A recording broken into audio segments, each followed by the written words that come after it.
Good evening and welcome to the Ward One Neighborhood Advisory Board meeting for Monday, July 10, 2023. Can I get a roll call? Mr. Chair, Ginsburg. Member Tyson. Here. Dr. Terry. Absent at this time. Piskovich. Here. Ross. Here. Prince. Here.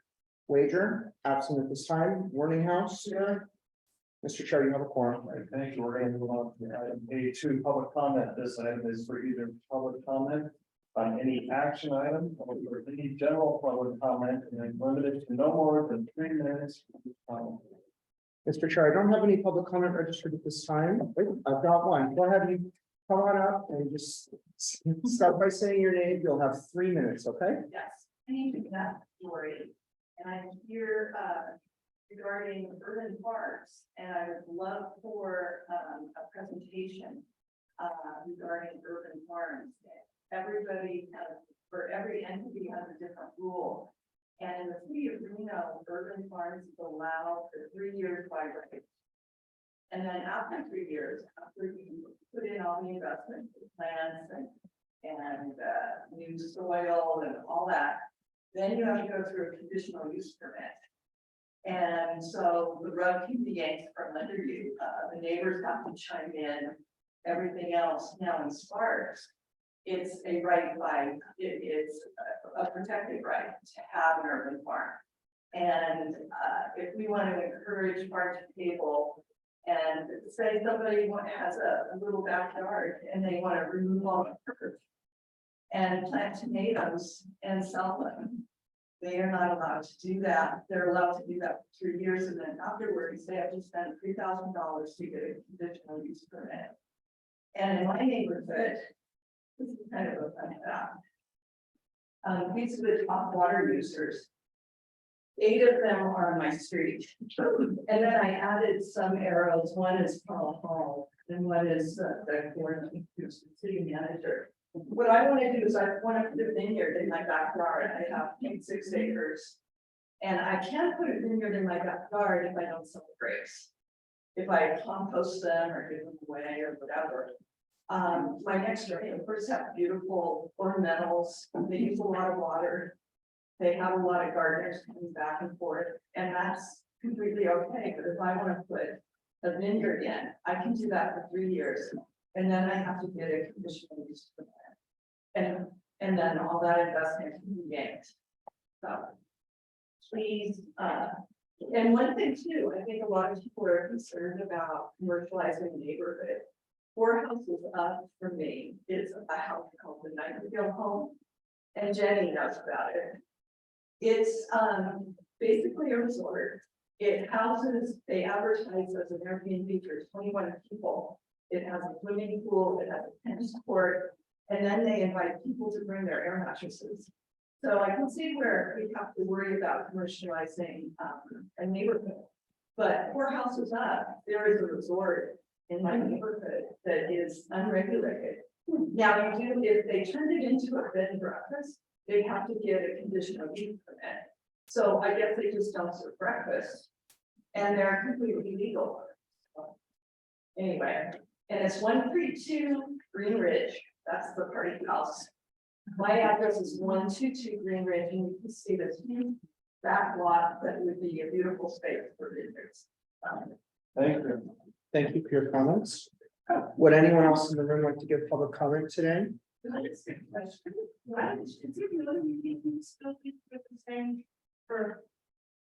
got a notice of proposed project in my neighborhood, and this is third day board with their advisory board today is. Yes, this is the Ward One Neighborhood Advisory Board. This is the correct thing to do. Yes, this is the right place to be. So we'll have opening public comment now. And then we'll have presentations from the applicants for different developments. And then there'll be another opportunity for public comment on those items. And then another opportunity for public comment at the end. But if you'd like to give your comments now, you totally can. I think mostly to ask questions and. Okay, yeah, but we'll call the item up and we'll have a little presentation on that and there'll be a chance for questions. Would anyone else in the room like to give opening public comment? Yes. Can I say something? Sure. Well, thank you. Go ahead. Yeah, this is my last meeting as a NAB representative because I term out after this meeting. So I'm gonna take just a few minutes to say thank you. Thank you to Mike, who also is terming out and has, who didn't know it until I just said it, no. But who has served as chair for most of the time I've been on this and has done a great job. Thank you too to Tyler, who you have done an extraordinary job, in my opinion, at these meetings and in handling the NAB responsibilities. And I really appreciate your demeanor and your ability to rise to any occasion that presents itself. Finally, thank you to Jenny for inviting me to this forum. I do have questions and concerns about the effectiveness of the NABs, but it has given me an opportunity to tune in to issues in particular that affect this ward in which I live. So I appreciate the trust that you put in by nominating me to serve in this capacity. So thank you all. Thank you. Thank you. And I don't know if this is the correct time or not, but what, the building, the story just said. Yeah. Is how do we say, okay, let's check on that? Let's do it under future agenda. Okay. Thank you. Okay, no other public comment? Is there anyone else in the room who'd like to give opening public comment today? Is there anyone on Zoom who'd like to give opening public comment? If you'd like to give public comment by Zoom, please use the raise hand button at the bottom of your Zoom window to indicate you'd like to give public comment, and I'll give you just a minute.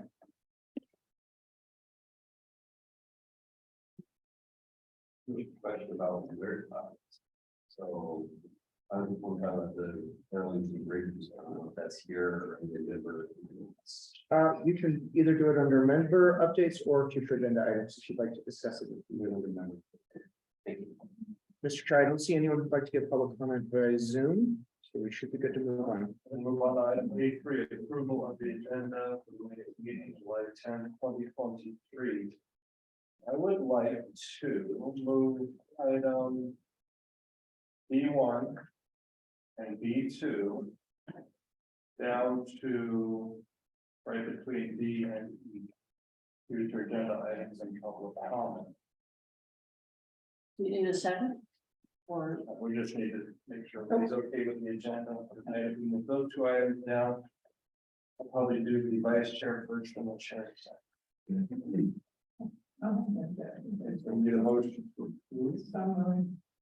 In a second, So, thank you. All those in favor, say aye. Aye. Anyone opposed, say nay. Right. Move on to item A for approval of the minutes from May 8th. 2023. Everybody had a chance to review it? Any corrections, changes? We'll be moving to approve, motion to approve. We have a second. All those in favor say aye. Aye. Anyone opposed? Motion passes. We move on to item A5, council liaison. All right, well, happy summer, everyone. I missed the June meeting, unfortunately. I don't miss a lot of these, but I missed that one for family event. And so I haven't seen y'all since early May, and May, the council adopted the budget. It was the first budget in 11 years I haven't voted for. I had concerns about some of the fiscal restraint that I did not observe this budget in adding positions, which was not the recommendation of the finance department. And in doing that, the council decided to more or less not follow some of our budgeting principles that were put into place during the Great Recession in terms of building up some reserves for some of our liabilities related to employee benefits. That was number one. Number two is I couldn't really see where the strategies were going. Do you want to, where the resources were going to implement the council strategies? The council hasn't had a strategic workshop since fall of 2019. And I've been arguing for a long time. It was never planned to wait this long. And, you know, the pandemic isn't good enough an excuse, but there's only 3 members on the council who attended that last strategic workshop. And we have a new city manager. And so, you know, if you don't have a strategic plan, vision where you're going, how can you budget and commit the resources? And I think Rhonda brings up, you know, some issues about the NABs, which are a fundamental role of public input. And so, you know, a lot of unanswered questions and how to build a budget. So I did vote for that budget, but it passed. And then immediately after that, the council went into, the other most important job that we do every year, which is evaluate our city clerk, who has certain responsibilities under charter, reports to us, and then we evaluated the city manager. That came at the meeting that I was not in attendance, first time ever, but I did submit a written evaluation of this. I did support him continuing on, but the council did, and he is still the manager, and will be for the upcoming year. With this budget, and then the council goes on break, because we have 2 meetings, the first 2 meetings of June. And then we have 2 meetings the last 2 weeks of July, because our charter says we meet twice a month, so we kind of get a break. Sometimes it goes back to back week meetings, or even more intensive. And then in the meantime, I think a lot of people came out of slumber, the weather. And Tyler and my office has just been getting so many constituent issues. We'll go over some of those with you later on the agenda, but a lot of outreach. So we've been running down a lot of issues, and I know a lot of the departments who did, had heavy, atypically things to do during the winter, spring with the weather, are also catching up. So it feels like things are a little delayed. Even some of the construction projects around town, and they're really working hard. The first one they got done was the Watt Street. Goodness, so that happened, and just ready for the new fiscal year to start. So July 1 kind of is the new year for us at the city. And then we'll go back into council meeting, I think the 19th.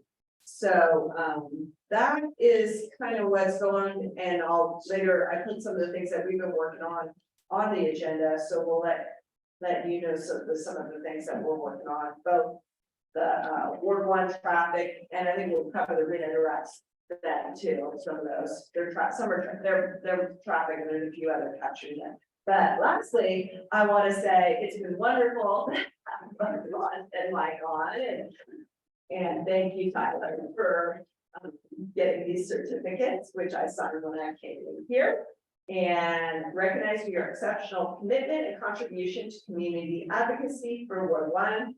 Rhonda, I can't believe you're turning out already, because I can't believe 4 years went that fast.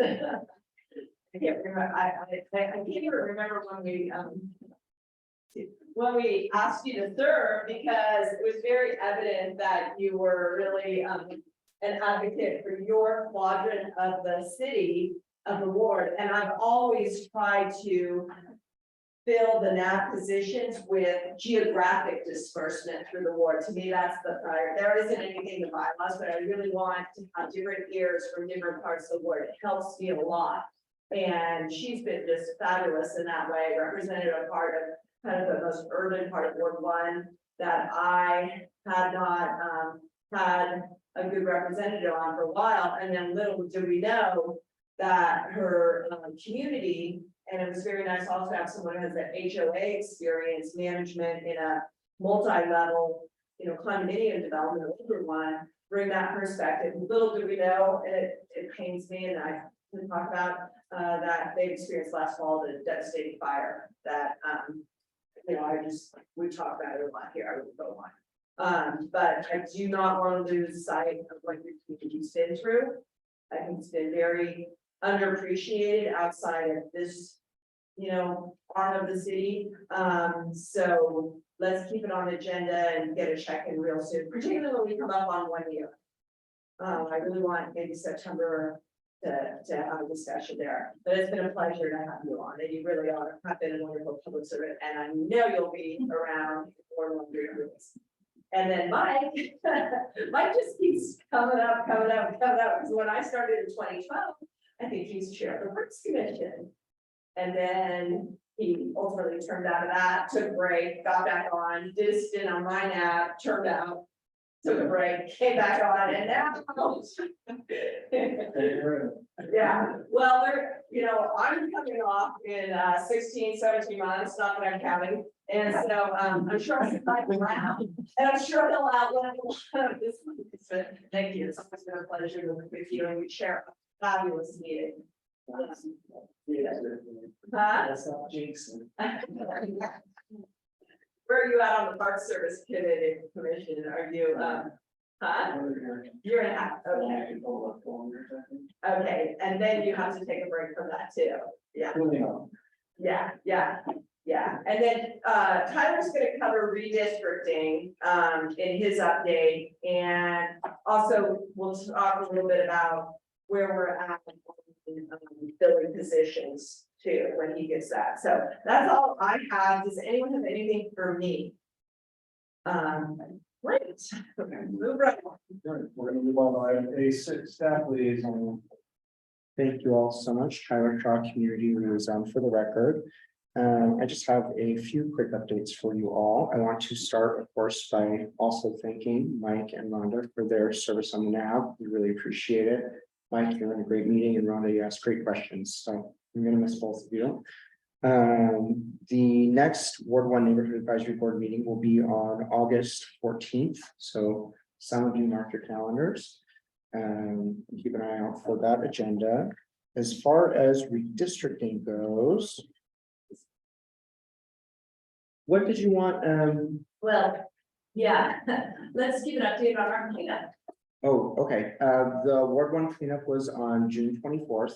It was at Echo Loader Elementary. They don't have the statistics quite yet, but once they come out, I'll make sure to distribute them to the board. But it was very, very busy. I think they ended up filling all the hazardous waste and e-waste a little bit before noon. It was 11:50 something.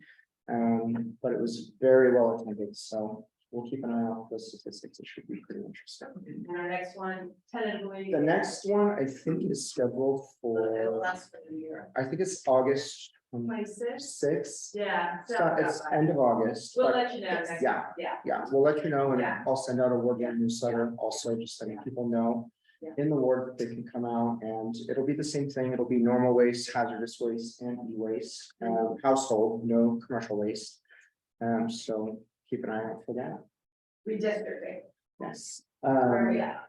So right now, they're in the process of community meetings, drop-in community meetings. They've posted the initial round of 6 draft maps. So they're hosting drop-in sessions for people to come in, give their feedback, tell them what they got right, what they got wrong. And then they will be revising the maps based on those comments and taking those maps to council. But if you want more information, you can go to reno.gov/redistricting, and it's got everything you could ever want to know on there. And then if you have more questions that aren't answered there, you can either reach out to me and I'm happy to help, or you can reach out to redistricting@reno.gov. But in terms of the NABs, Tyler, sorry, I'm really doing this last. Progressives, we're not in the future, but I hope it's steady. So anyway, the Washington Legislative Elections Office wants a map by September 1.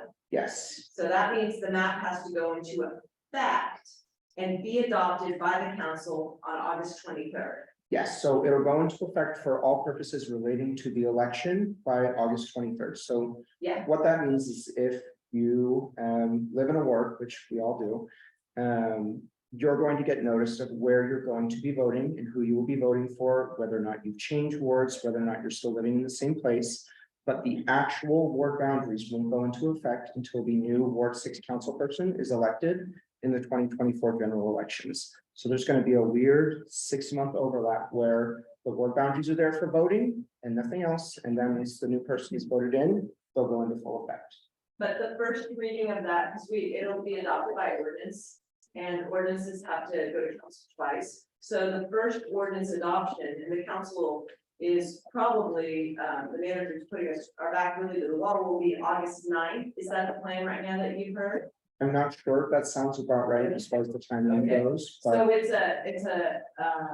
a drop dead date, more or less, for the council. So in terms of more appointments to the NAB, I always like to be forward looking. You know, we just did this redistricting, and I think there were some hurt feelings with some people who had just gotten on one NAB and then they were redistricted out, and it was confusing. I'm gonna wait until the September meetings to look in and consider new applications. I think we have a couple of people coming on July 19th who want to be reappointed. Who are those, Bill and Carla? I believe it's, yeah, Paula and Jerry. And I think. If Gary still wants to serve, yes. What she has, I've received both of your applications, so your names will be on the, You've already been reappointed. Yeah. I'll go. If you're on now, you'll stay on, you can get reappointment. Yeah, But other than that, it won't be till September, till I'm gonna bring on the new people, and I'm gonna bring on new people who are in the new NAB, because I presume that we are somehow gonna have a 6 NAB stood up at some point. I'm happy to cover it, or whether I don't know how they're gonna work that. No one will know until the council does what the council's gonna do, but I really, I think people want to be engaged in the new NAB, and I'll continue to do constituent work for the newer, the other one, and report on it and act like, but I really would like, I think the NAB formation needs to be around this new boundary. And so I will do it that way and wait, because I think some people probably heard currently on will fall off because it's gonna be shrinking anyway. So, and if people can see where they're at, but I just don't want to bring anyone on now and then have them find out they're worth 5 or 2 or 1, whatever. So we'll do that. So we're gonna be down. we'll be down to, We'll only have Nick, Margot, Justin, Bill, Jerry, and Carla. Next meeting. I'll be in New York. You'll be in New York, so we need 1, 2, 3, 4, 5, we need, four for a quorum. we'll need 4? Yeah, we'll need 4, not 5 for a quorum. What's the name? No, we could have 3, well, If there's 6 appointed positions, we need half plus 1, so we would need 4. oh, we, members. that's it, okay, Yeah, yeah. so Okay, we'll have 6, so we need 4, we would need 4. yeah, I'm at this point have to, take care of my daughter, she's, has needs back, in New Hampshire, so I'm gonna have to be back there at this point. I won't be here in August, but, that could change, but, that's where we're at. Perfect. And that is the end of my update, Mr. Chair. Yeah. Thank you. I have a quick question for you on the redistricting. Yeah, I looked at the maps I've done, but, I thought there was a meeting on the 27th that everybody was supposed to go through the final. Am I wrong on that? yeah, I think you're probably right. Let me, I think there's one tonight, actually, is there? I don't think there's one tonight, Maybe I don't. Oh, here, but I'll just pull up the schedule. June 27th community meeting. I think July 27th is the next larger community meeting where they're gonna look at the There's a drop. final maps. there's one tomorrow, community meeting tomorrow at 5:30 at the Mayan Fire Station. You have that? Yeah, I've got, It says 4:30 on the website. Oh, okay. yeah, 4:30 to 6:30, and then there's another one on July 12th at the South Valleys Library. And also, a meeting later that afternoon in Paradise Park. And those are all drop-in meetings where you don't have to listen to a presentation, you can just come in and talk to our redistricting team. Tell them what you think about the maps, ask them questions, get feedback, give them feedback, all of that good stuff. And then the community meeting on the 27th will be a more structured meeting with a presentation where they show the revised maps based on the community input that they received. Yes, yeah, there'll be lots of public input at that meeting, public comment, it'll be in. From my understanding, it'll be an open meeting, so it'll have the same public comment requirements that we have here. Jamie, Tyler, I don't know, we kind of talked a little bit about, so the structure of the NAB being the part of the redistricting process. Yeah, Are there other similar departments in the city that will change the redistricting or look at that stuff?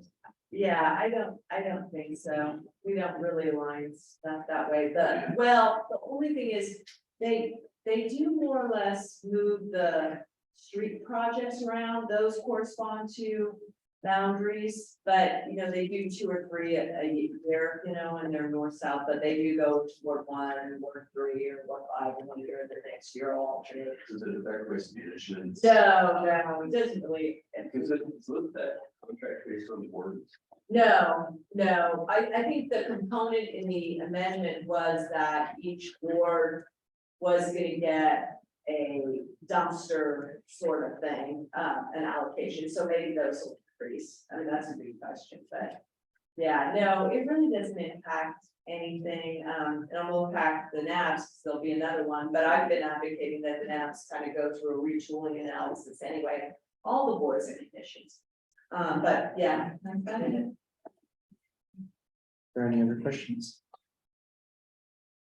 All right, we're gonna move on to business items, so we're gonna move on to item B, current Ward 1 traffic safety priorities. Okay, like I said, everyone's been coming out with a lot of issues, and I really want to get the neighborhood, the priorities that I have, and these are, a lot of these are long ago, have been a long time, and you know, you've heard me talk over the years about how broken transportation funding and planning is here because of the RTC,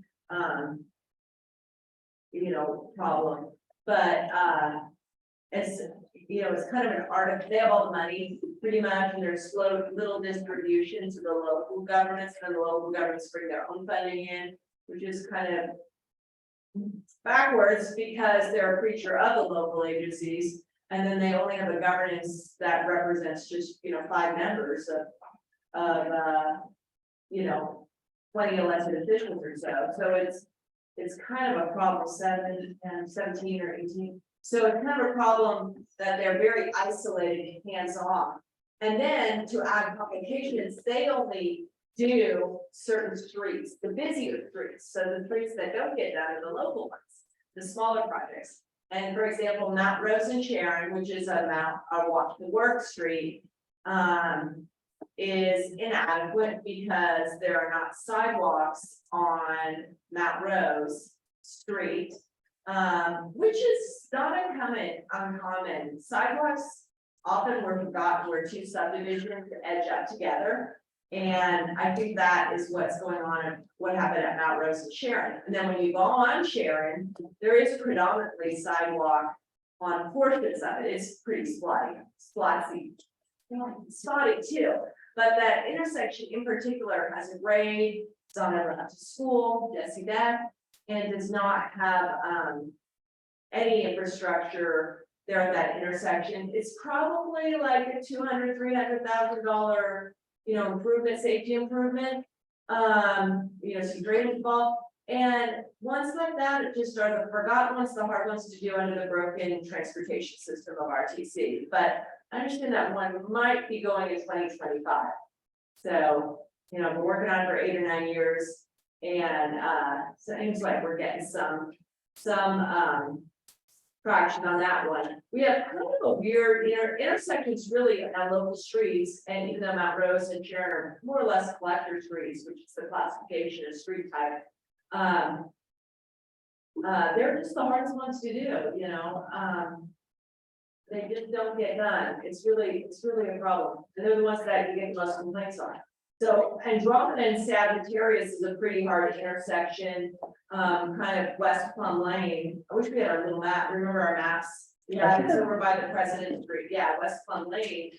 And that we did a lot of drainage there because that intersection had a terrible drainage situation coming down from Rosewood Canyon. I was actually there this winter while looking, you know, during a storm how the drainage was working. It worked pretty well. And I'm talking to the public works guys who were, you know, kind of paying attention to it and you're all very happy, but it still has some tough characteristics. As there's a lot of that higher elevation going up into the former Island 18 unincorporated part of Southwest Radio. This was built to county standards, but more municipal densities, and then so you have inadequate drainage and you don't have sidewalks. And so where the problems really are where intersections come together. Now Cash Hill is also Oh boy, we've got a real problem up there. Cashel is a problem street. It's a street with, it's a long windy street going up a lot of elevation, serves as a collector route, but also as a local street with driveways, you know, up on either side.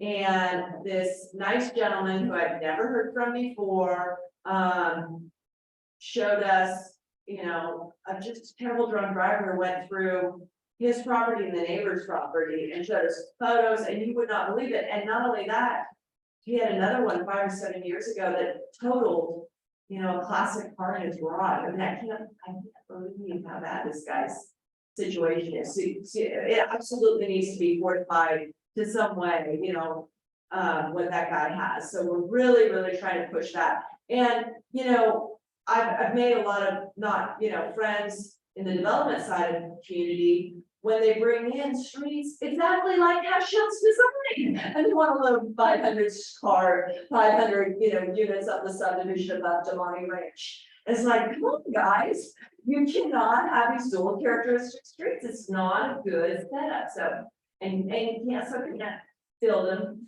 as wide as you like to build them. You know, engineers stuck in the 80s. So that's that. And then Worcester, I'm not giving up on, Tyler, let's call that Harvard Way Cumberland. Let's call it what it is. But y'all probably remember we had that young gal who was Worcester student who was killed at the Worcester Plum Lane intersection. Like, I think it was dark hours in the morning. And someone just took her out. It was just tragic. It was so tragic. Right there where is the IHOP or Denny's? Denny's, yeah, she's right there. Walking in from the run of the trailer parks that is now in Ward 1, Worcester student, which is in Ward 1. And you know, everyone wringing their hands about it. And then NDOT, which manages that section there, because it's also an on-ramp to, you know, their facility, did a big study, it's the oldest thing in my inbox. Oh, we can't do anything except put a, you know, an elevated pedestrian bridge. You know, that's the only thing we do. So no one wants to put a school zone that close to the freeway, that close to the airport, but they're perfectly fine with having it just be nothing done. And I have tried to get that problem fixed. And, you know, when we have another restricted terrible situation, we'll just all remember that, you know, we've known about this problem. And it was a really good study by NDOT, but they just didn't want to assign the dollar values to walking those kids, you know, providing that safety for those pedestrians. And there really isn't any excuse for it. You know, we did just take down the elevated walkway over on Audi Boulevard, but there's a heck of a lot of difference between Audi Boulevard and the Palm volumes. And you just have a school there, you know, move the school guys if you have that much of a problem. And not everyone's gonna get, no one, you know, that's a big walk-in school there. My daughter went there a year after that girl, or, you know, graduated a year before that happened. So I'm very familiar with the characteristics there. Lakeside and Virginia Lake, I'm hearing a lot from folks, and I've had some observations myself, that we need to get Lakeside slowed down with some traffic calming, other than Canadian geese on that west side. But we are just hitting, you know, typically you'll do that when you go in and redo a street, and they've been redoing that street, even though it was a sewer project, not a street project. And some neighbors have been asking, and just cannot get that traction at City Hall. The one thing that was interesting, I give credit to this one neighbor we're talking to, is the fire, you know, it's always here. It comes out automatic out of the request through our system. It's a public emergency vehicle route, can't add anything on. Well, I have studied these issues a long time, and that's not true. A lot of the light fire departments are like, well, would we like a 10-second slowdown, you know, for these, or do we want to go respond to bodies, you know, on this dangerous street? What's the trade-off? So a lot of the light and fire departments will say, we don't mind if you put these public speed bumps on these emergency routes, because we recognize we're about safety, we recognize the safety of it. And they got as far as talking to our fire chief was like, yeah, I'm fine with it. And then it got, you know, hit the roadblock in the engineer who's working from the 1980s mindset of moving cars as fast as possible through streets. So, we're gonna keep working on that one. But unfortunately, the road got resurfaced, once they redid the pipes. And then Mark Twain and Manor, which is another, odd intersection, all local streets, little grade. This neighbor here on the corner has had people just take out his car, take out his truck a couple times. And it's a tough one, some of these little streets with just little short pitches, Ferris is one where it hits, California Avenue is another one. It's like, they ice up, they're north facing. It's not always the driver's fault, but usually it is, the driver not being too smart for the conditions. And if you're down on those, you're gonna, it's a real problem, and if they're over wide, and this one is too, I don't know what the answer is on this one, Mark Twain and Manor, because they really don't want a stop sign at the bottom of that catch. But maybe maybe you're doing something right in the intersection with some geometry to make someone circulate around, perhaps to do something, a traffic circle or something. You don't want, in a lot of those settings, you don't want elevated, like bump ups, because then they're very noisy, everyone driving through. But, and I don't profess to be a traffic engineer, everyone, because we all drive, we don't think we know traffic solutions, but there's some art to it. Once you start to accept an engineering mindset that you're building for safety and not for speed and not for managing congestion all the time, which we're not there yet in a lot of these efforts. And then also we have a great preference for mega projects in this region, 100 million and over, 50 million over. And 350 to $1.5 million projects just dying line. And that's where I'm not unique in that. I hear these from Ward 1 because of my other colleagues here, but they bring a lot of frustration from the neighborhoods. So that's what we're working on right now. And we'll add more to the list, but we're in a dialogue with our engineering on that. Unfortunately, I don't sit on RTC to push the reform that's needed. Heather, and then what about our Reno Dress? The mayor is currently sitting there, and so is Devin Reese. The two council members who left us last year, Neil Majardin and Oscar Gonzalez, previously.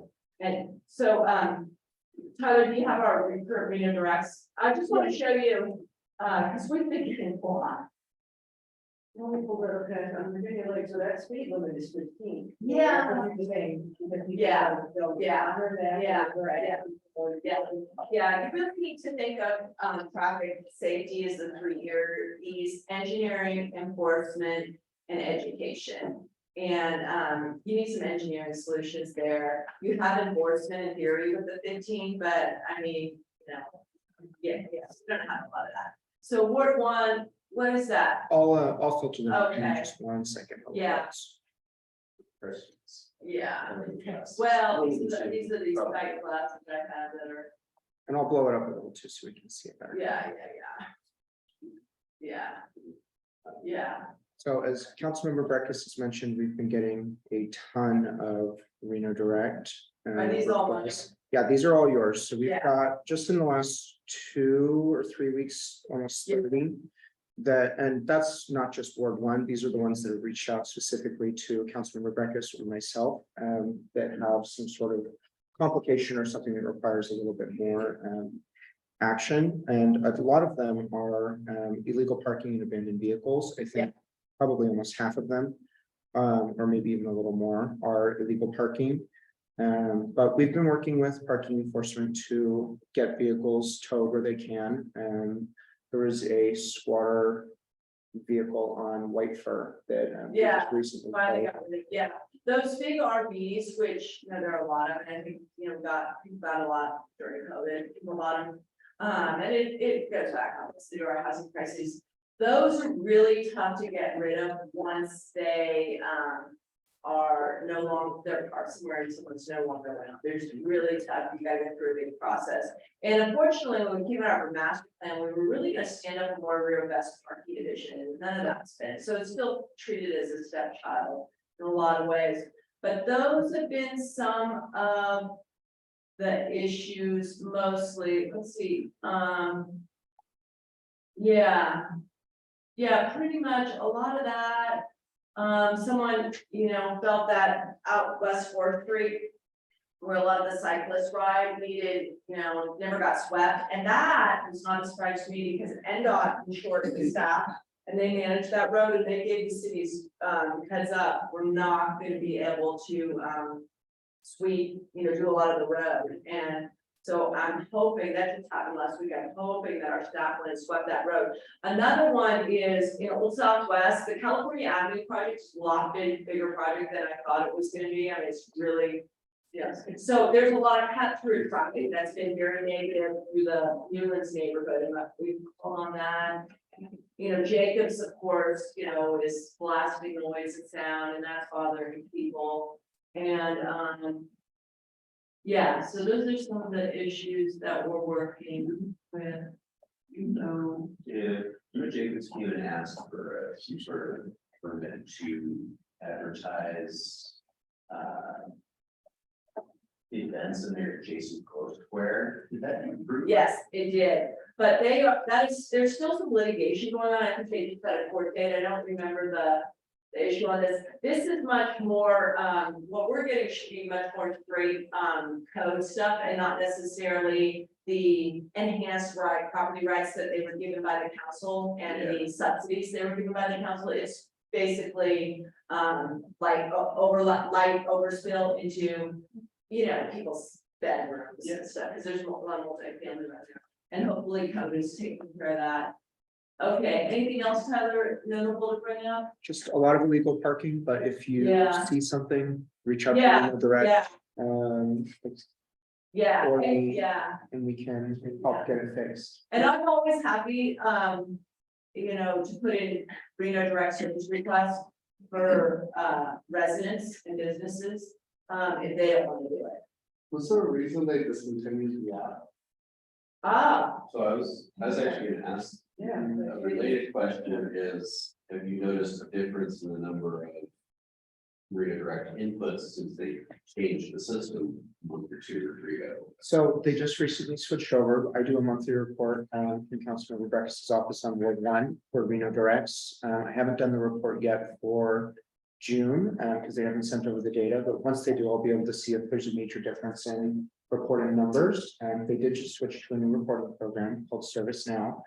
And the new reporting program is not compatible with the app, so the Reno Direct app doesn't work. So if you want to file a Reno Direct, you can either call, I believe it's 334 Reno, or you can email Reno Direct at reno.gov, or you can go on the website. That's usually where they get most of their complaints. It's a pretty easy user interface. If you just Google Reno Direct, it'll pop up. Tyler, you're talking to? Yeah. Their mapping doesn't work well. Yeah, that's something that we've flagged to them. When you're submitting a service request. So this is the landing page. You can see different popular requests through here. These are just some of the most common. And then as you go down, you can see all the request categories. So say you want to report junk vehicle on private property or homeless concerns, vacant building, arch maintenance, homeless concerns. You can go through and see all the request categories. And this is just a little bit more of a user-friendly system than the previous one. But you can click on streets and sidewalks, so you notice a curb that's broken or whatever it is, pothole, repaint crosswalk, shopping cart abatement. There's a ton of different things on here. But you can go through and it'll have you fill this information out. It is optional. You can remain anonymous if you would like. But when you're filling it out, the only things that are required are describe the issue. What are you requesting, location for request and reason. And then the only other thing that is important to note, this note here, this is populated when you go to select the address. It's populated by selecting a location or existing request on the map. You can't just type it in here. They're working on a fix for that for now. But if you go over to the map, you can type the address in right here. So like if it's on the corner of McCarran and Virginia, let's see.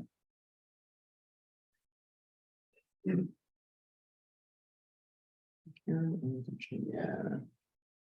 See, that's the problem with it, is it doesn't work well for like intersections and stuff like that. The other one, you just drop the pin where you're at. I think, can you drop a pin on this one? Yeah, if you enable location services, you should be able to, so that's something that you can do on your phone as well. I would agree to get that. Hmm. I'll make sure. Virginia, Also, you can't have chairs until after the request is in. But there was an attachment option, and then you have to go in once you've completed the request and then. Then shoot it on. We knew the big one was the address, 'cause I put in a fee for like a scooter that was in the parking driveway for a scooter, like, what address is this? One lane. yeah, well, they're working on changing this so that you can type it in, but for now, it's the map over here, you can type it in. Or if you turn on location services, I think it'll let you drop a pin. I think it'll let you drop a pin. Whoa. But you can go through here. This is the new website, but unfortunately the app doesn't work anymore. But you can just zoom in if you only have an approximate location and just figure out where you want to go. And it'll tell you the address. So like Bill was saying, if you don't know exactly where, but it's somewhere on Moana, and let's say, I think this is Virginia right here.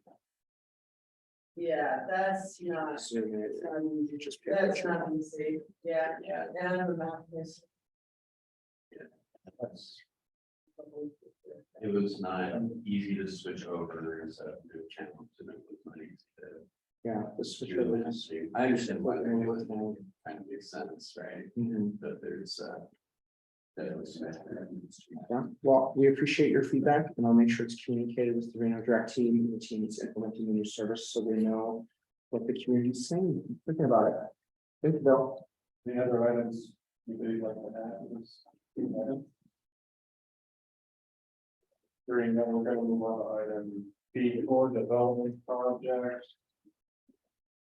So B.41 with easy breaks.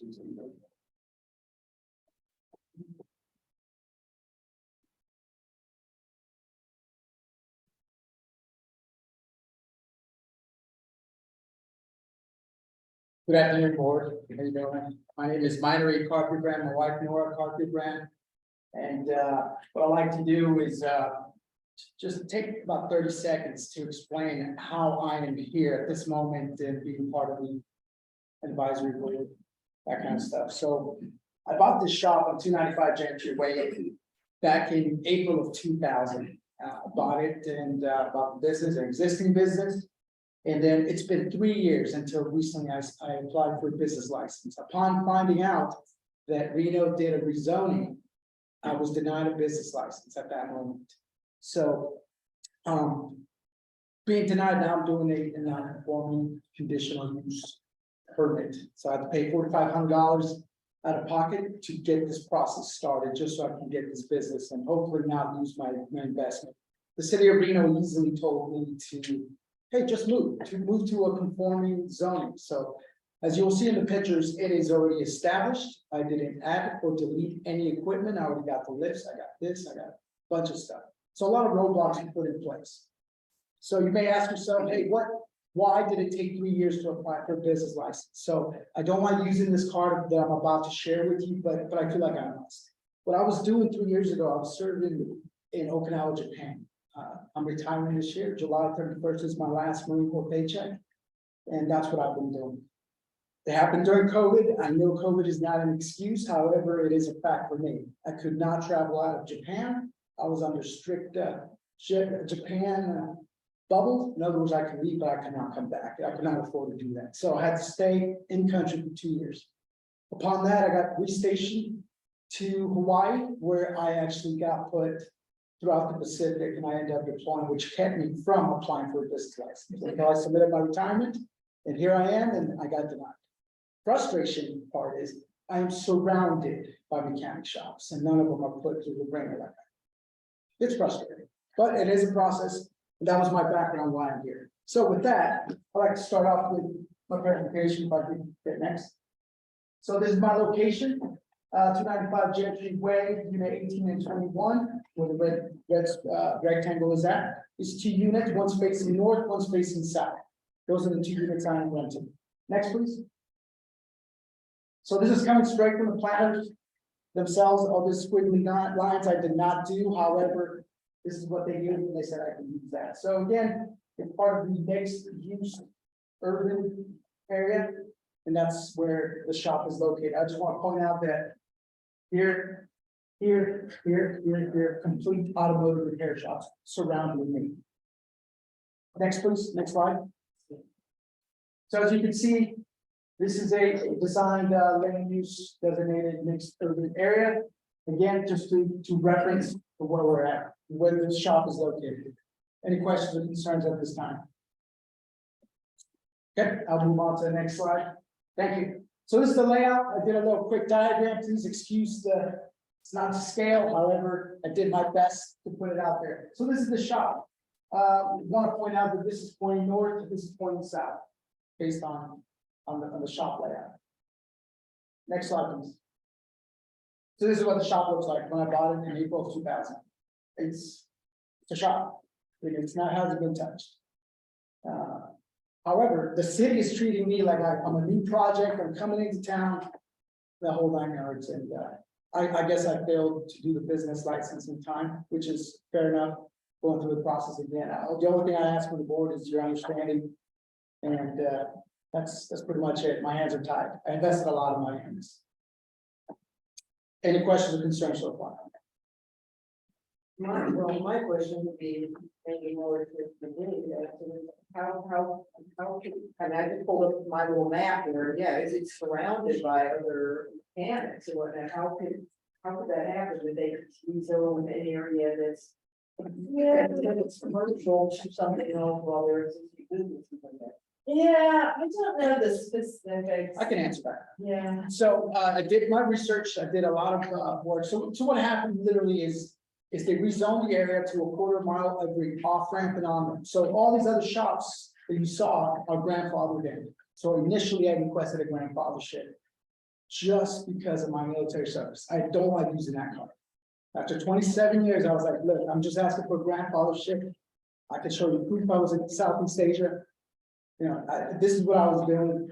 I wasn't procrastinating or sitting on the shop, just circumstances happened. So the city said, no, I still have to go through this process. But everybody else got granted, except for me. And can you explain that the reason why, so let's say you were applying for it right now, without the delay or whatever, So- what would be the reason why you couldn't get a business license for this? So the code said anything that the city considers that I abandoned the shop for 3 Yeah. years. That's what they consider. So anything over a year is considered abandoned.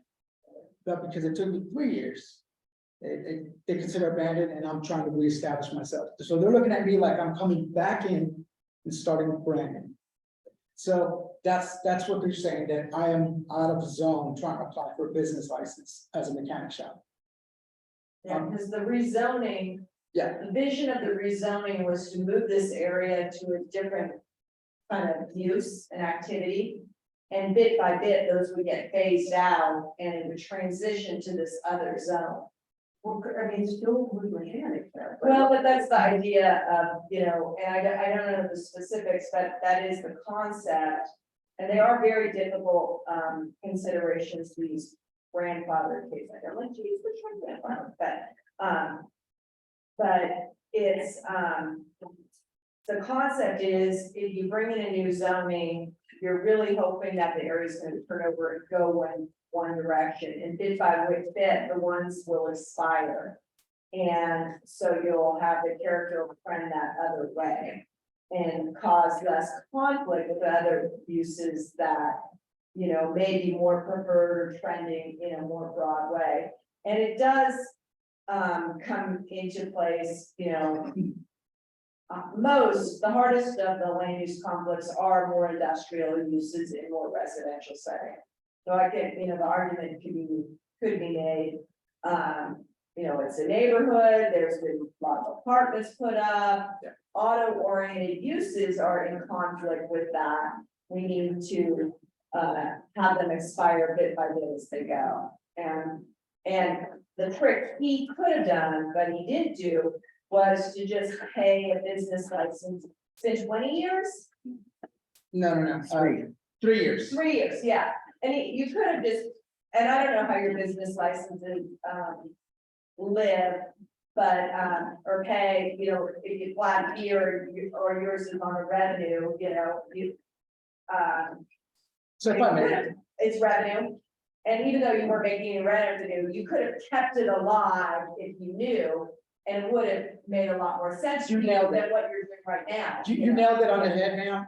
I did not foresee or see that any zone changes were happening at the time. Yeah. And I was in Yeah. COVID, I was in isolation Yeah, overseas, and so, and you're a tenant, correct. yeah, that's another complicating, yeah, So I've been paying lease, Yeah. and there's my property manager there, I've been paying lease since April 2000 with nothing coming in on the shop. So I put significant amount of money into this, holding on to it, yeah, and, yeah, and you're absolutely right. If I would have, April, then May would have came in, applied for a business license, even though I was in Japan. Again, for 2 years, I still, even if I tried, I could not travel out of the country. yeah, who was the tenant before you bought the building? It was Tim Pro, and his business model was just rear ends, exactly the same shop. Okay, So there was that, and so technically in April 2021, I was supposed to, within that time, to get a business license. Again, I could not leave the you didn't country. get it, yeah, So even after April 2021, according to the code, I could not yeah, be approved, and I understand it's the process. We do have a member of our planning staff on the Zoom, Oh, Leah oh, Brock. sorry. She might be able to answer any specific questions that the board has. Because finish your presentation. Sure, I appreciate that, sir. So as you can see, so one of the challenges now that the city did is it put a further strain, not only just putting it on there, but now they added, hey, if there was a noise complaint on this entire property, now I'm bundled in with everybody else. So they attached to address some of these complaints on my application. That's a fact, this is not a gripe, so it's a fact. So as you can see, one of the things mitigating factors that I pointed out is there's insulation, noise, and I did a point paper previously on noise travels and how that my 93.7 decibel, my loudest piece of equipment, would be dissipated down to a 30 or 40 level decibel, which is pretty much you and me talking right now. So that's some of the challenges. So I wanted to point that picture out. Next slide, please. So the other thing that I was being conditions that were placed on my shop or my application was this. As you can see, there's a bush missing. And that's one of the conditions that they're putting on me, who I'm not the property owner, I am not the property manager, I just got 2 units. But because this one is right in front of my bay door, they decided to put that on me. So I talked to the property manager, Rick LeMay, and then we do have confirmation and letters saying that, yep, they already got their contract approved, they're just waiting on dates when that bush is gonna be put up. I'll install tomorrow. The appropriate, thanks, thank you, sir. No, so that's one of the conditions out there. Now, obviously, the biggest hurdle is the sound as well. That's being placed on me. So I did a point paper, it's already been submitted to the city, and hopefully they can see that that mitigating all the challenges that my little shop faces. By the way, everybody else around me still away. Next slide, please. If I can refer back to slide 3, please. Right there. I'm sorry, 2, 3, right there. One more, please. I'm sorry. Okay. So these are the apartments that they were talking about, Section 8 apartments that was put up, and that's where the direction of the city they want to go. Slowly phasing us out. yeah, but I think you also have a trailer park basically on the other side of that bush. Right here, Yeah. exactly. So that's the trailer park that they had a previous complaint many years even before I bought the shop. Yeah. Again, that was something that was placed on me as a mitigation. Now, the last slide, please, sir. Questions or concerns? I'm ready. So everybody remember in this, this group does not vote or anything, but we all have the ability to fill out one of the development project review forms that are over here, or you can do them also online, so. Basically, when you're talking to the group here, we're just like everybody else, we can all put our comments in. Pros and cons, just want everybody to remember that, so. If we have somebody from the city that would like to speak. Leah, did you want to add anything to the applicant's presentation? Where does that one, where the project go? It's, if you fill out that form at the end of every NAB meeting, we send it to the planning commission and the planners. So they see all the public comments and they also review the NAB meetings, so your comments are noted by this. I think so. Leah, can you hear us okay? Yes, I can hear you, Tyler. Can you hear me? Yes, we can hear you. I'm gonna just turn it up a mid. Go ahead. So I can just affirm what Councilwoman Breckus said. It really is not so much that the zoning changed on the property, but that the parameters for automotive repair shops changed with the code update in 2020. And basically now in this particular area of town, we only allow automotive repair shops within a quarter mile of an off-ramp of the freeway. In this particular case, this shop is a little over a half a mile. So while there are existing automotive uses in that area, per the master plan, and what we've tried to do with that area is to eliminate those uses in that area. There is residential in that area. There have been noise complaints, as the applicant stated. The last noise complaint was about 3 years ago, but that noise complaint was related to the automotive uses that were there. And as always, screening between uses is required. It has always been required. So if the screening has come down or died or whatever it is that happened, that's not necessarily on the applicant. It's just that we're going to require that screening for any use. Whether it was here or anywhere else, it would be required. And as always, I'm available for questions if anybody has them through the process. So anybody from the board here? My question is, so we paid $4,500 to go through this process and it's kind of a roll of the dice, is that? Yes. So what's your next stop after here?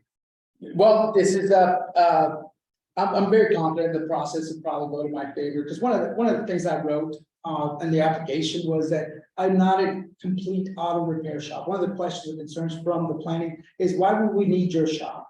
And one of the things that I mentioned was that there is a shortage of mechanics. There is a shortage in nationwide.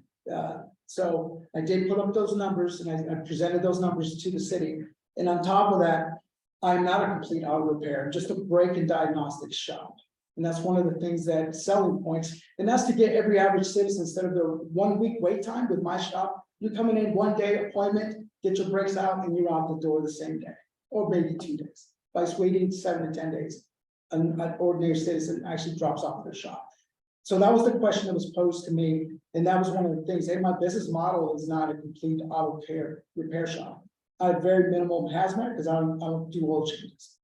I don't do a very little footprint when it comes down to environmental impacts. I did that and I wrote that in my narrative as well.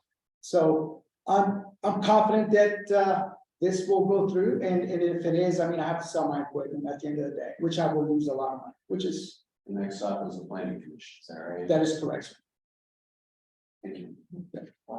And I just want to make this observation. The city has a way of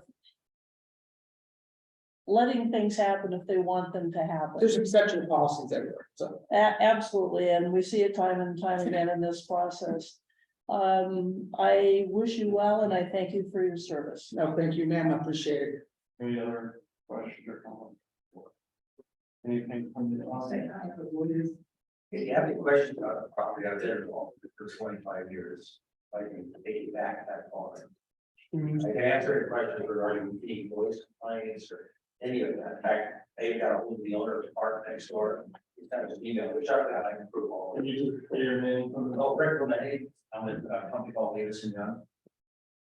And He did send me an email back that he's had no noise, I talked to his manager and various tenants, and wish me luck. But I can produce that letter if you like it. And then also as far as timing, I believe that the tenant that he bought the building from was there for about 25 years. The building was built about 26 years. That was always that auto repair location.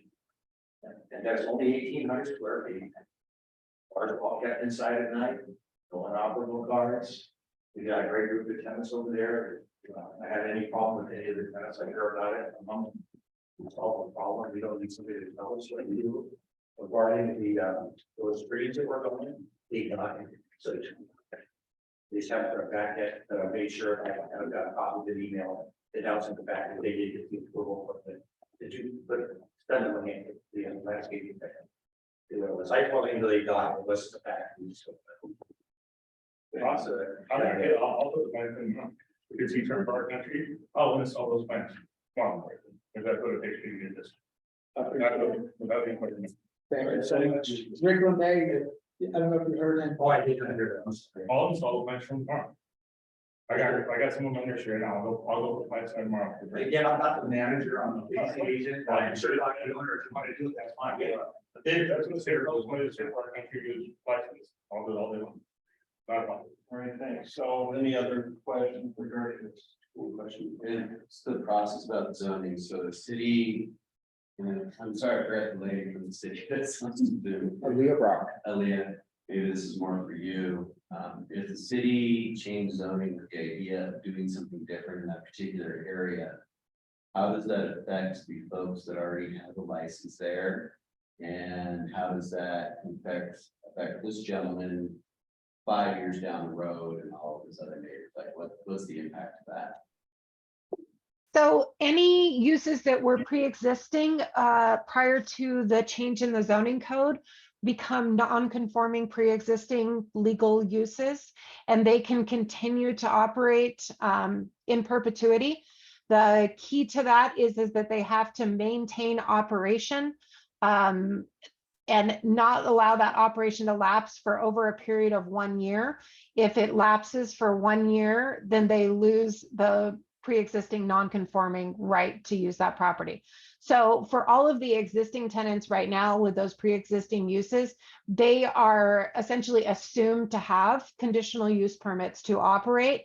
Once the applicant here obtains his approval from the Planning Commission, he will also have a conditional use permit to operate in that location, and that will be allowed to continue as long as the use doesn't extinguish for a period of 1 year or more. Again, if that happens, they lose it, and then they'd have to come back before the Planning Commission with a new application.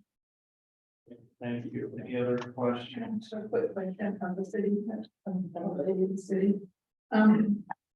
how lenient is the planning commission on allowing the continue the conditional use permit under these circumstances?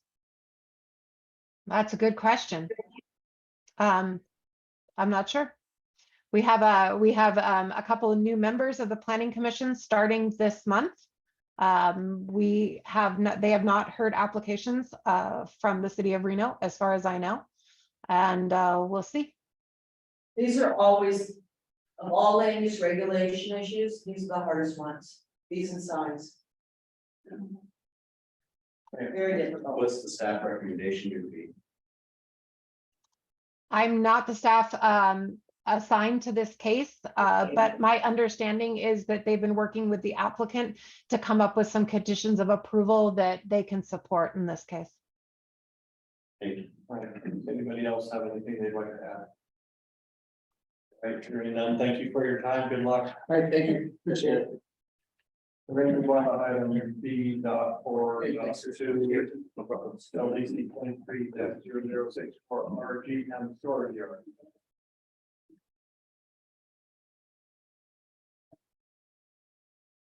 Again, I'm Rob McCullough. I own Reliance Grounds Management and Reliance Landscape. This is Jason Gasani. And I'm under Barbara Rose LLC, tree savers here in town.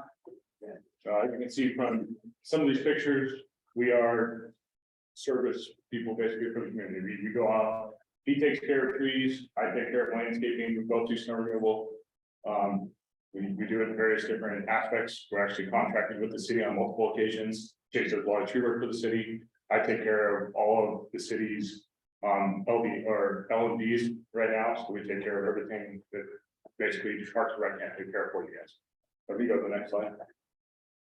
We just want to do a little introduction about the company backgrounds, a little bit of our overviews, the services offered, some of our key properties and project overviews for what we're looking for with our conditional use permit and the current facility that we had moved into.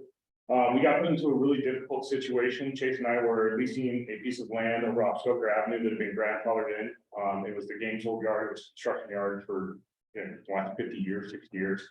Earl Gaines had passed away, his kids now own the land. They got an offer that they couldn't turn down from a developer. We found out about this about 8 months ago. We were told that there was a possibility we might have to move out, we weren't sure if they were gonna accept the offer.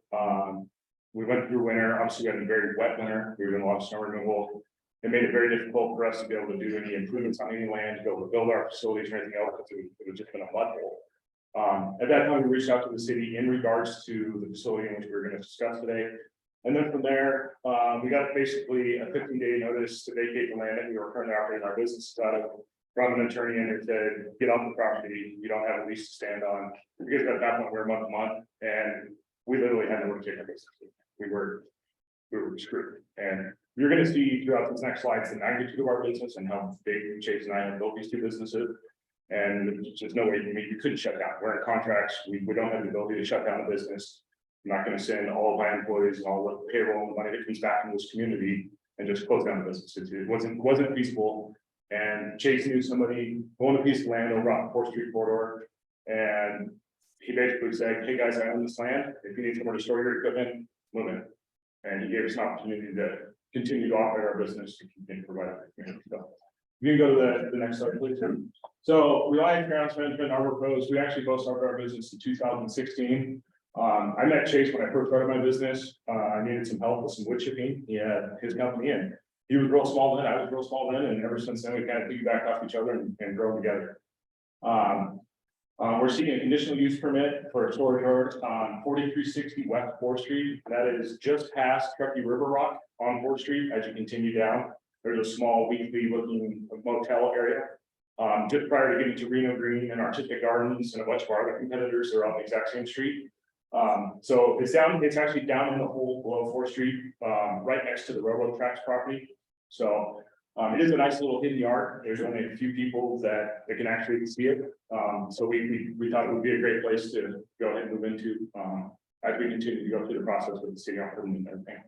So since 2017, like I told you guys, we were based on Stoker Avenue. The property made it so we had to move. The property that we are currently parking our vehicles at is used to be a mobile home park, and it was left abandoned and vacant. It's sometime in the 90s. We don't know exactly when it happened. When we did the clean out, we found tons of hypodermic needles. There was a lot of transient people living in there. The owner of the land was continuously going in there and kicking them out. The property was completely overgrown. There was dead trees. There was plant material everywhere. It posed a fire hazard to the neighborhood, to be perfectly honest. And if that field could have caught on fire, it easily could have jumped into the neighboring trailer park or into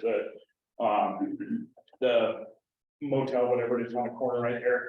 So we thought, we were doing a good service by going there. We cleaned it all out. We got rid of all the dead plant material. We left the live plant material. We went through and simply just graded off the top layer of plant material. That's all we did. We didn't go through. If I could interject real quick too, one of the things too, so backstory on the property too, Jerry is the owner of the property. I grew up playing baseball, the son at Washington County baseball field, or Washoe Little League baseball. Anyway, when he let us move in there, like Rob's saying, I do defensible space for living up in Truckee. It's become a very hot commodity up there with all the wildfires we've had. We do a lot of post-fire cleanup. That property was an extreme wildfire risk. It was completely covered in sagebrush, dead and down fuels.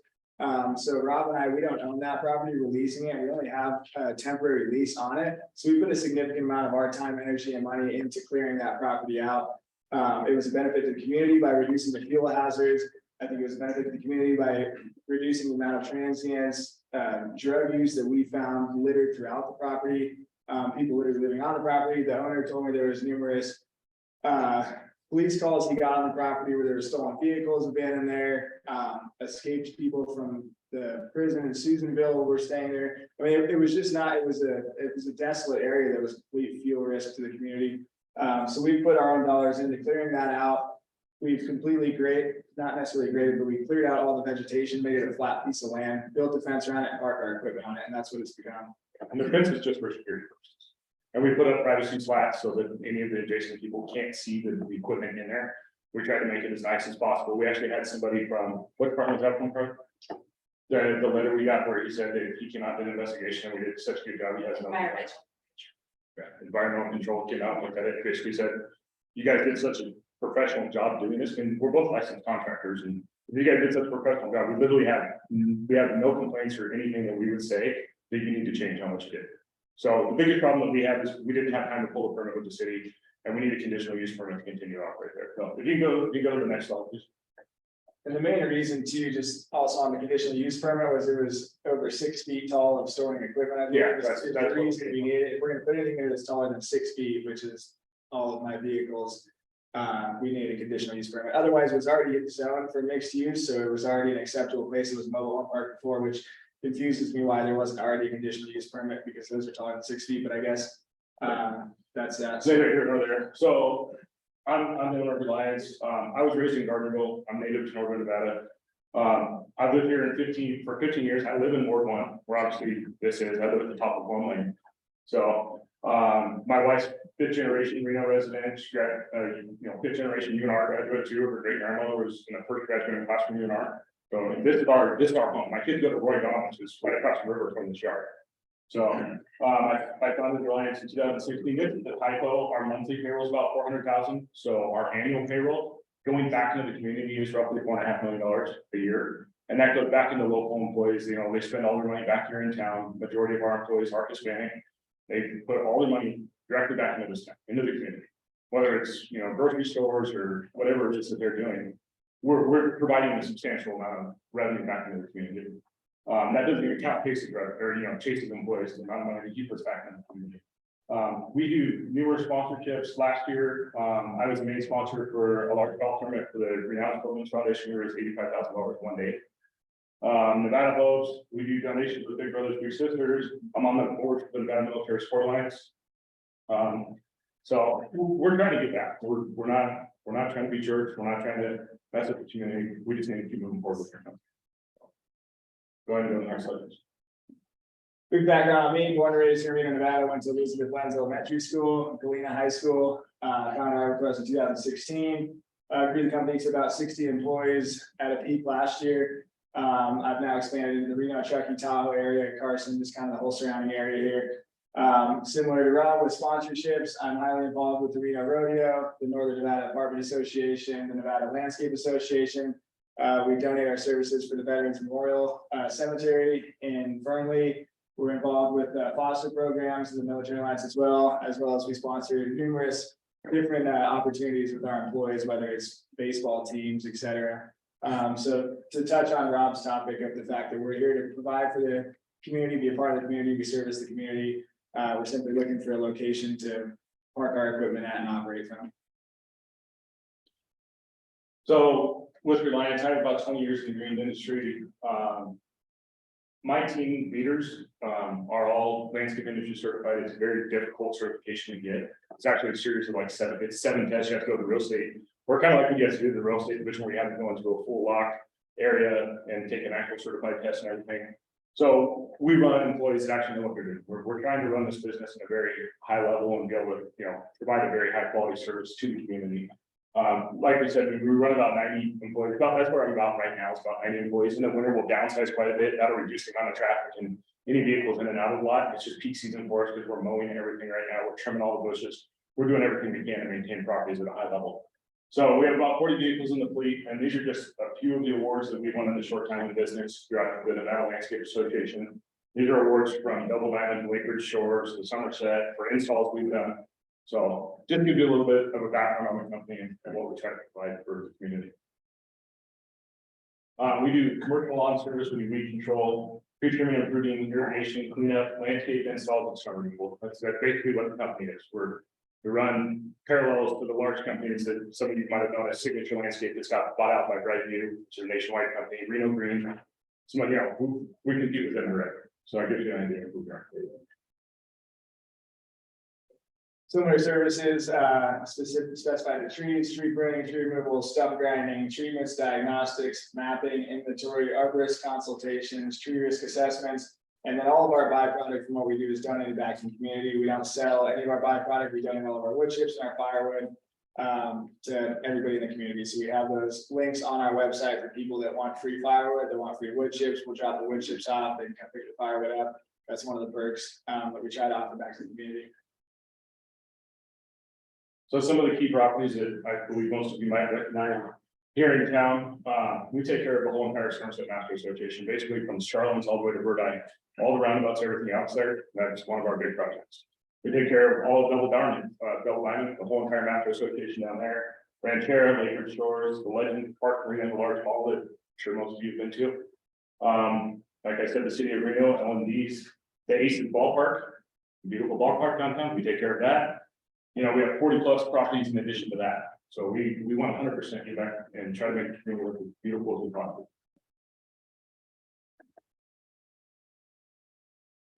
Similar to that, Rob does maintenance contracts. I do on-call contracts. So we service almost the majority probably of the apartment complexes and HOAs in the area. We've got pretty predominant. We take care of Washington County school districts, numerous schools in the area, the Washington County Detention Facility, Washington County Assessment Building, the City of Reno Courthouse, Reno Housing Authority, and countless residential and small businesses in the area. Our client list is in the thousands at this point from 2016 until now for the amount of just people that live in the community that we've taken care of. So this shows the vicinity of approximately, you know, this orange circle signifies where we intend to keep our yard. Right now, we have already established it. So it's down here off the Stag Avenue corridor. Right here is Reno Green Landscape. This is Artistic Gardens. There's a company called Arbor Tree Service that's dumping their wood chips all along 4th Street and NDOT properties. Don't know how he gets rid of that, but he's down here on 4th Street. You have Truckee River Rock right here. You have Earthworm Excavation right here. You have All Seasons Lawn and Landscape, which is a direct competitor of mine, just like Reno Green and Artistic Gardens. So basically right here along this 4th Street corridor, we are surrounded by our competitors directly, very similar to what he was just discussing. The only thing is we don't have anything blocking us other than the fact that we need a conditional use permit to be able to park Chase's large trucks, because his trucks have the booms on top of them for going up and trimming trees. So they're over 10 people. That's basically. That's Mayberry and Fort. Mayberry and Fourth is right here, yes. So the new roundabouts go in right here. So that would be Mayberry and Fourth. So this is the trailer park right here, or mobile home park. This is Stag Avenue. There's 3 residents across the way, and then there's a motel, like a weekly or monthly motel or something right there. We've also segregated it too, to where our employee parking is in the separate half. Our company is parked down here, and we've tried to keep this entire section just for peace of mind of the neighbors, free of equipment and storage. It's just a stock. And there's about a 40-foot embankment right here that's cut from the previous owners. There's a cut that was already put in there. So all of our equipment and we have a couple storage containers, the shipping containers, they're stuff up against that hillside. So like I said, when you're driving down 4th Street, you can't even see anything other than just the back line of our trucks back there. So we tried to hide everything as much as we possibly could. You go ahead and go to the next one. Yeah. So like Chase was showing, this area right here, that essentially has the waffle pattern on it. This right here is where our employees would park. 4th Street is up here. And this is the area where we park our vehicles, it's right down in here. And then over here, we have a small stockpile area right there, and that's for the green waste and all the material that we pull off properties on a regular basis. But we put them down here because they're blocked from the wind. We did apply for a stockpile permit. We've already paid for that. We've already paid for the conditional use permit. So we paid for all this stuff. Basically, at this time, we're just hoping that we can get the conditional use permit to be able to park Chase's trucks. Any questions? Well, certainly sounds totally reasonable. 4th Street's a pretty industrial kind of street, and you guys have an amazing business. Congratulations. Thank you. What's been your discussion with the planning commission? You feel there's some obstacles for you getting this permit, and it seems pretty There's a few homeowners that have concerns, and if any of them are here, we'd love to address them with them and try and make sure that anything can be taken care of. We hired LA Studios, which is a large commercial landscape studio, to come in and do an assessment of the property to see if there's any additional landscaping we need to do. The only hurdle we have with putting additional landscaping in right now is the property operates on a well. And we have to bring a transformer in through NV Energy to get the power down to the property, because there's a power pole on the property. We did that, get the transformer, put the meter in, to be able to run the well. And I can't do any additional landscaping until I have water to be able to keep plants alive. I mean, it's what I do for a living. So I have to make sure we have water. And at this point, to be honest, we had taken our $165,000 at this time. And we just got dropped on us for 15 days. This wasn't in our budgets. I literally blew my whole reserves for the year. Thank God we had all the snow removal, because we made some money doing snow removal, and I spent all of it grading this property and just moving my company and keep it moving.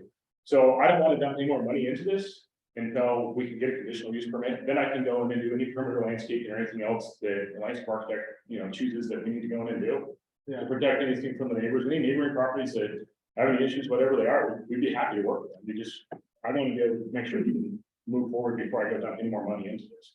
And we're optimistic that we can acquire the conditional use permit, considering it is zoned for that. Based on our conversations with planning, they said that, yeah, you guys without opposition should be able to acquire this. I have a question about your timeline. I understand why you started working there before you got the permits. But can you tell me, make sure I heard this right, so around October 2022, you guys in the current place were told this could go either way? Good, exactly. And he said, guys, there's a possibility we have a guy interested in the land.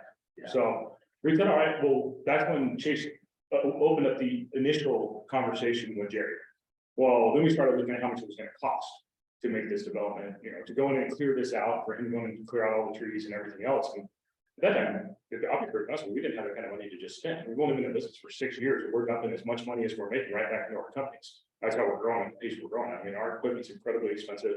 Fertilizer costs tripled, fuel costs tripled, and we burn through $40,000 to $50,000 a month of fuel. I do personally. I don't know what his business is going through, but our prices are going through the roof. So we're getting impacted really hard right now, and I just didn't have a ton of money to be able to go in and dump into this business or into this piece of land. And not to mention too, Mark Ames, the previous land, he came in initially when he said, you guys need to get out of here. And it was very cordial, like we had some time to do it. And then it was not long after that he came back to us and said, hey, I think the deal's off the table. Yep. You guys are probably fine for a while. We were on a month to month, we didn't know what a while meant, but based on conversations just between us and Mark, it seemed like we'd probably be good for coming years. We didn't know. It was just, there was no defined date. And then all of a sudden it was boom. They got 15 days. Somebody came up offered $6 million from Malibu, California, and said, we want it right now. And so they said, you guys got to go in. So some developer that wants to build apartments. Like, when did you get the 15-day letter? We got a 15-day notice from his Tracy called us. Yeah. It was right in the very beginning of June. Exactly. So we had to be out by June 12th. I remember that was That's about when we started work. Yeah. And that's when we came in, we had a road grader, Chase's mechanic has an old dilapidated road grader, but it's so clear as ground. So he went in there with a road grader and literally just put the blade on the ground and pushed the brush off the side. He didn't go in there and regrade the whole thing or anything. He just put a big huge blade on the ground and drove forward and took all the brush off the land. Yeah. And then Jason's guys went in there and cut all the dead trees out. And then from there, I came in, we actually took the tailings, all the road grindings from the roundabout where they're doing the grindings right there. Right on the corridor, right down the street. SNC, I know some friends, I have some friends with SNC, his wife, the principal of Roy Grom, and I donated the whole front landscape to Roy Grom and all that. So I called him and said, hey, Jeff, can you help me out? Bring me some road grinding. She's like, buddy, we're grinding next week. So everything just worked out in our favor as far as that went. Obviously, we know we have a full fence permit. We're working with the city. We're willing to pay for all the permits. We're willing to pay for it. We don't mind. We're going to cover whatever costs there are. But at the end of the day, we really had nowhere to go. So we just did this as quick as we could, so we didn't have to shut our business down. I mean, I was on LoopNet every single day. I called every real estate agent I know in town, every commercial real estate agent I know in town, and said, guys, can you find me 3 to 5 acres I can operate my company? I was going, oh, there's not. There's absolutely nowhere here. My 2 cents on it was, I think we totally conforms with the area. But to be honest with you, I just drive by it every day and I saw this come up on the agenda. I'm like, Wait a minute, why the hell are they asking for a permit? They're already building fence and parking equipment over there. I think you've answered that. Yeah, it's just, we just had nowhere to put all of our stuff. Did you talk to the neighbors in the trailer park? Because you're stockpiling less than 500 feet from your neighbors. We have talked to a few of them, those wood chips are chips from Chase's Chipping. I haul my stuff out on a weekly to bi-weekly basis. We actually own my own 30-yard dumpsters and we load them up and haul it out just as quick as we bring it in. So we touch on that, considering it's majority of my product that's sitting there, or if not all my product, based on the same conversations with the planning commission, they said because it's mixed use, we should not have any trouble with acquiring a stockpiling permit. Same concept, the reason all this is behind the ball is because we were forced to just jump into this place. With that being said, as this process is going, I actually just had some trucking lined up recently because I'm going, all right, until we get this all locked in, let me try to get all this stuff cleared out of here, keep it as minimal as possible until we do get that approval. Which I think the stockpiling is in. No, we've already paid for and applied to We already have the so it's already on the state. We applied to that. When that going, Carly? I'm sorry. I got the emails in the last 2 weeks. They've been coming across it all and accepted and they're all going in. So everything's in. And we've been down, I get on the city 2 or 3 times a week and Carly's down there more often than I do. 3 times a day. With our stockpiling as well, all the stockpiling I do, like I said, it's all donated back to the community. So once we get to a certain amount of material, we'll load it up in whether it's our own trucks or we'll rent semi end dumps and we'll either take the wood out to the native reservation. Where we donate our wood out there if we get to too much where people aren't coming and getting it. And then the wood chips as well, a lot of rural areas, people in Antelope Valley, surrounding areas all want a significant amount of wood chips for whatever landscape purposes they want those for. So that's where all that stuff goes. At the end of the day, we build it up because it keeps the crews productive. So they can come in, dump their trucks, only have 5 or 6 yards. They go back out to work. When it builds up to a couple 100 yards, I start trucking it out. It's very similar, the same way, I mean, if you guys drive down 4th Street, you can see the pile that Green has, it turns into like 50,000 yards. I mean, it's massive. We're not going to stop all making that large, but. And the only thing is looking at, I said you drive by it, and saw that it was like certainly less than 500 feet, which is the rule for stockpiling from residential. Okay, tomorrow, yeah. Yeah, You got well, we'll address that for sure. And leakage off of your vehicles, sure, that's part of the review. Yeah, so that's part of the stormwater prevention plan that has already been underway and We've already et cetera. On top of that, Rob and I both have nearly all brand new equipment, which I know stuff can still happen, things can still leak. However, when it comes to environmental concerns and green waste conformity, I mean, all of our fleet is, I'd say 99% of it's probably 2018 or newer. Yeah, my oldest vehicles are 2012 and everything else is 20. Yeah, I've got a couple of older vehicles, but other than that, we're running electric chainsaws on some of these crews now. We're trying to do everything we can to be as sustainable as possible moving forward. Doing a significant amount of work in California, the regulations there are far more stringent than they are in Nevada, which forces me in a good way to start complying with these probably sooner than Nevada will get to that point. We already have a nursery stock license there, and we've already submitted for the new business license there. We're trying our hardest to conform with everything, any requirements. Like I mentioned, there'll be a whole lot of anything here, so anybody can fill out the comment cards and submit if they have concerns back here. Question. Sure. I don't know. Start March, follow on the other side of the tracks. Oh, okay, I almost bought the house we started, the way I tried to buy that last year. I think I made it. It's a question for you or for the county board. Stag Lane's a private road. Yeah, it's owned by the railroad. We've already talked to the railroad. We have multiple conversations with the railroad right now. And we understand that you guys are in somewhat of a battle with the lease with them. We don't cross the railroad tracks. And that's the information we're getting from the railroad right now. And right now we're working on obtaining the lease with them as well. Because Stag Lane is an easier way for us to come in and out. It's a much safer route in and out. It does have a little bit of a, area with an apron so that the vehicles can get out safer on a 4th Street in that area. So what she's discussing is actually, if you go to the back, and I can show you guys, right here, this is Stag Lane. So it has a better departure angle for us to come in and out. Like I said, we are working on obtaining a lease with the railroad right now.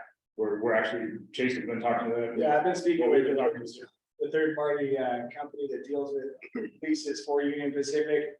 And they're also willing to negotiate with us at this point in time, based on our conversations in exchange for snow removal services on that stag lane, maintenance of stag lane, trimming the trees off of stag lane.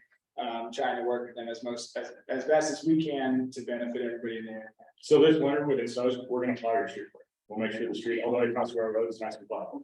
The other thing, you know, with that house that was for sale, he personally blacked road and maintained it. So is there any thought or talk about how that road's going to be maintained? That'll be something that we'll discuss with the railroad, but if that's something that you guys as neighbors, I'd be happy to take you and your neighbors to dinner or just sit down over coffee or something. And we can discuss where you guys are. Yeah, no. Well, I mean, That position where. Right. yeah, exactly. And one of his family members purchased it. I do have some background on that property. But I'd be more than willing to sit down with you guys and say, hey, now that he's gone, do all of us need to chip in together and have this thing chip sealed? And I know the guy, like I said, I'm really good friends with one of the head guys at SNC. I know him very, very well. So I can have Jeff come out, we can take a look at it, get a price to chip seal it. I'd be happy to throw it on that. We have no problem. We're not, by no means are we trying to say that we're not willing to give back to anybody that's in the neighborhood or anybody in the community that wants anything to help us to continue to operate our business that affects it in any way. We'll be happy to do anything we can within reason. Any other questions? Right, thank you for your time. One more person wants to get a public comment second. You'll have 3 minutes. Start by stating. My name is Crystal, and I am wanting to address Councilmember Breakfast and the advisory board regarding the property at 7360 West Stag Lane, or excuse me, West 4th Street in Stag Lane. But was once a beautiful parcel of land with mountain views, abundant wildlife, and very close proximity to the river, has been completely torn up and is now illegally being used as an industrial yard, terrorizing us in the process with constant noise, diesel fumes, subsequent dust storms from the removal of the topsoil and grasses, as well as multiple fleets of large trucks and trailers, including semis, and employee vehicles moving on and off the property every day. This includes weekends and evenings as well. And they are usually traveling at very unsafe speeds, endangering the people and pets who enjoy the private road they are now utilizing in Stag Lane. Up until 2 weeks ago, I was made aware that they were also running these trucks on a small dirt road within 10 feet of multiple vehicles. They have erected a very large barbed wire fence, moved 6 to 7 large metal shipping containers onto the property, and attempted to widen as well as create new roads. This has all been done without any permitting whatsoever or business license to operate the multiple businesses now utilizing the property. They continued their activities after being given a verbal warning by the city, and then again after being red tagged by the city. Code enforcement officers and others have pictures and video of their activities that demonstrate the complete lack of consideration for anyone around them, as well as the regulations and authority of the city itself. Although the land is zoned for mixed-use suburban, employees in the code enforcement department, as well as myself and others, are wondering if what they have done and what they are proposing is beyond pushing those limitations of zoning, as it is highly industrial.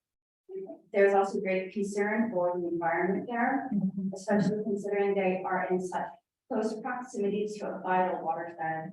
The proposed industrial yard is directly across the river from Dorchester Park on the Truckee River Greenbelt. Their destructive presence is very likely impacting the wildlife in the area, such as bobcats, coyotes, deer, hawk owls, etc., as well as the river itself by the incredible dust storm they have created by removing the grasses and topsoil, as well as cutting down trees. There is nothing industrial around them, only residences on all 3 sides that they are very negatively impacting with their illegal acts. Our homes are our sanctuaries, and that has been taken away from us by the selfishness and complete lack of consideration of the property owner and whoever whomever they are allowed to use it. The complete utter disregard for the people around them, as well as city regulators, can speak to their entitled and disrespectful character. I know I speak for many who could not be here this evening to voice their concerns. There are plenty of industrial parks in the city of Reno. This little slice of heaven right on the Truckee should not be one of them. We really appreciate your support in this matter. Thank you for your comments. Would anyone else in the room like to give public comment on this item? Is there anyone on Zoom who would like to give public comment on this item? If you'd like to give public comment on this item, please use the raise hand button at the bottom of your Zoom window.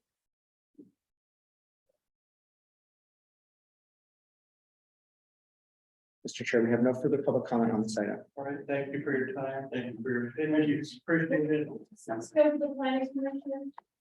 These two, it's looking at August 16th of it. August 16th of this one. When is that?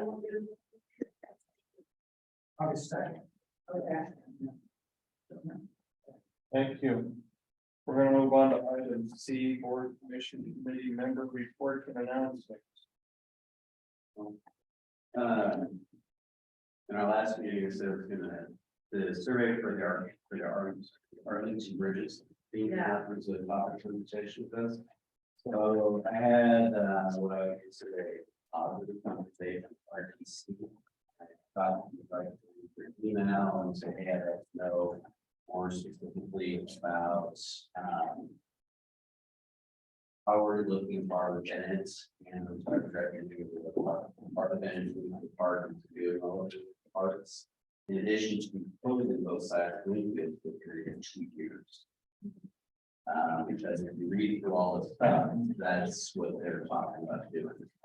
So talk to RTC, in terms of if it's not needing the meeting the bridges and stuff like that, they should sell, design is basically done. It's that ship is sale, but when it's switched, if it's not said, it is closing Wingfield for cheap. They were told, RTC conveyed to me that city of Reno told them that they're closing Wingfield for a period of 2 years for the entire duration of the project for safety purposes.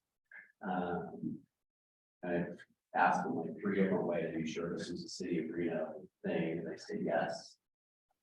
The parks director did a new position within the last 6 or 8 months like that. So I shot him an email, telling him I think 2 years is probably a little excessive, particularly since we can go high rises on the edge of a busy street. You know, safety important, but so he's actually agreed to meet with me on Friday. We're going to meet one Friday about closing Wingfield for 2 years, and just half of it or the whole thing, how it's tying it to the whole thing, design, part of that. The interesting conversation. So that's Any other member? Item D, future agenda items. I have one. I know there's gonna be possibly a 6th board somewhere, and when that's decided or where it's gonna be. I really think that there needs to be an ordinance change. So that we have some input. And that whatever the neighbors think should happen, should be reported, and that information also goes to planning commission and council. Because right now, we have no say, we can't do anything on development requests, on development, just everything. I mean, the things that are concerned, like the bridge. one of the things really that actually that can read the ordinance that established the NAP. It says that the meeting minutes from the NAP goes to the planning commission. But a couple of commission reports I've looked at, none of the minutes are ever in there, and half the time the minutes aren't done before the planning Yeah, commission. but I think we should be able to have a say. And I think our say should be considered. I don't care if you're in Ward 6 or Ward 3 or Ward 1. I mean, I think what's going on with it is absolutely disgusting. Exactly. So for future items, you know, maybe you wanna, have someone give a rundown from staff on the urban farm ordinance, because that is something to get ahead of. I think there's a lot of people who are bonding interest in Ward One. And I have not had the opportunity, the city manager has not permitted me the opportunity to meet with the planning director, so I'm glad you, or the parks director, I'm glad he's. Yeah, but it's great, maybe we have the parks director come and give an update on Ward One park activities.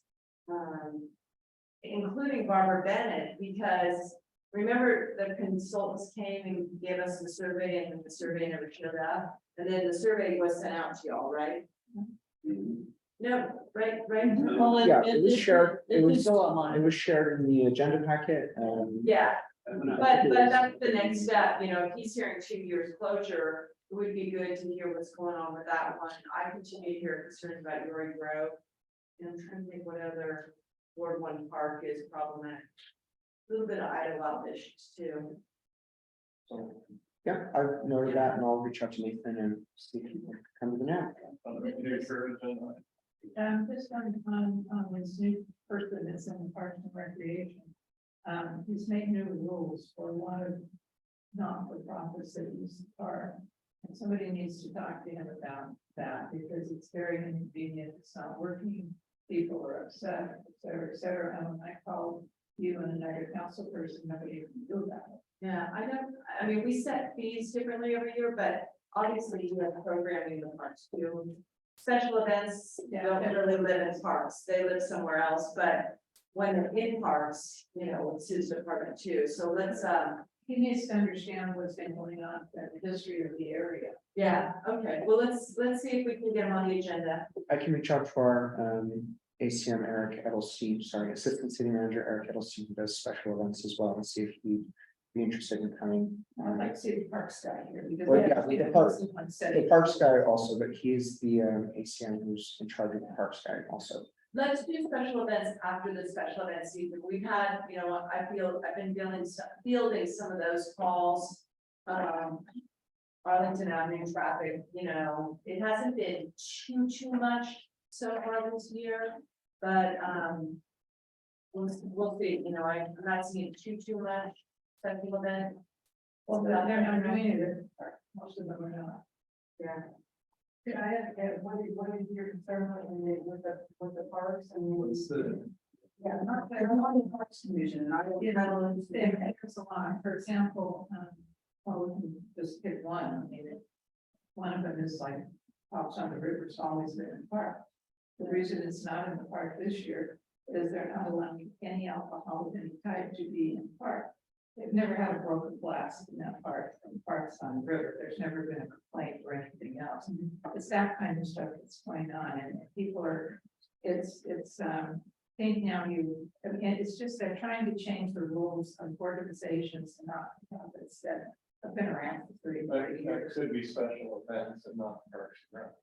Well, Right. no, Parks and Rec does that, Yeah, but there's a special events committee. right, and. Or they and can he- recruit that actually does the park. Right. Parks and Rec supposed to- I was told that the gentleman that changed the rules. Yeah, council never got any word, I don't recall any word to council on any of those changes. Right. But I don't think he makes this. I don't think that, I'm not, he's that kind of guy that's just like making his own rules for behind it. I don't know what's behind it. So a future agenda item would be to have him here, Yeah. Edelstein here, have. And then get to the bottom, yeah. Two sides to every story, and there's the truth. Any other future agenda items? I had a couple I was wondering about, one, in the past, someone requested a change of an alley, name. They Yeah. had to give certain names, so to Midtown Alley, and I remember asking at that point, well, shouldn't this be a citywide issue, with the postal service, the bigger? Yeah. Kind of wondering where that stands, if we could get maybe an update on. That would be good. Someone also asked at one point about how to dispose of all of their green waste and tree limbs that were down and so forth, and we were excused basically when they pulled stuff off your lawn. I'm trying to understand a little better, like our contract with waste management and stuff, and like why, other urban areas have waste disposed of green waste and such, but people here seem to just kind of be on their own, like, that something that can be renegotiated or can we get them to maybe, once it's even without a big dumpster or something for greenways or something, it seems to be an issue. And then one other, I don't know if this is an agenda item or just sort of a question, as I read through this, what you sent me out, the resolution establishing the NABs. It talked about the number of meetings anywhere from 4 to 12, and I was just wondering, like, is there a student that we're trying to have one every month, or is there flexibility on that, or should we consider that, and maybe change members, that you were discussing? I think that's a good thing to discuss, but maybe hold on till we get the new members on. But I am more than happy to do that. And frankly, I've had a problem for years, like we just heard these projects and they're great, but it's more time than I think really the best input from the NAB on these projects, because they're planning commission issues. And this lady here needs to say what she said to the planning commission, they need to say what they said to the planning commission. My vision was not even to have the NABs do this, and it seems to be where we spend most of our time. And, your point is we want more input. Well, we're not the planning commission, we should be spending our time on other issues rather than, yeah. And so I have a lot of issues. That's what's important to neighbors. We don't want Yeah, a condo Yeah. complex next door. We But- don't want the. yeah, but they have to talk to the deciders, and the deciders are the planning commission. Well, I understand that, but I think the Yeah. planning commission should have to respect our opinions as well. There seems to be a discrepancy between the ordinance that established the NAB. And what the NAB has to communicate to whatever other department it is. in the city, Yeah. Whether it's the planning commission or whatever it is. Is it very first sentence, that ordinance? It's a tool to communicate. A lot of it is to you. Yeah. But a lot of it is also. Yeah, yeah. So is that- yes. And the city, is, got a very robust public information officer and social media presence, all this stuff, very one-way directional. But the way to bring input in to, make things work better, and a lot of them are more long-term than one yes or no on, a development project, is not being a conversation had at the highest level of the city council, because, we haven't had a special, strategic workshop to, classify our priorities. That's been problematic, but, I think that conversation on the neighborhood advisory boards and how often we would meet should be after the new people come on and bring them on with that expectation, But we always get from staff, oh, but there's development requests, so are the NABs doing this, forum for the development requests, or are we, doing a big step, the development requests seem to be driving entirely the role of the NABs. And we're a low growth neighborhood, ward, where we don't get a lot.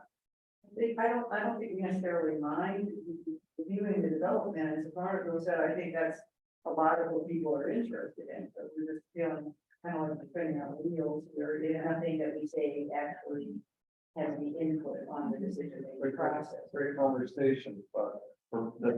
Yeah. So to get us back on track, this is an agenda item that you can actually talk about and have a conversation. Thanks, like. Yes. We'll still have to elect it. We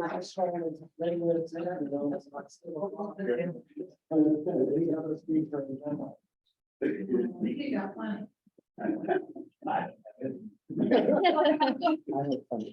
So, move on, back to item B1 and B2, the selection of Ward 1 Neighborhood Advisory Board Chair. And Vice Chair, I want to put these two together, so we're gonna need a nomination for the chair. I nominate Bill. All I'm doing.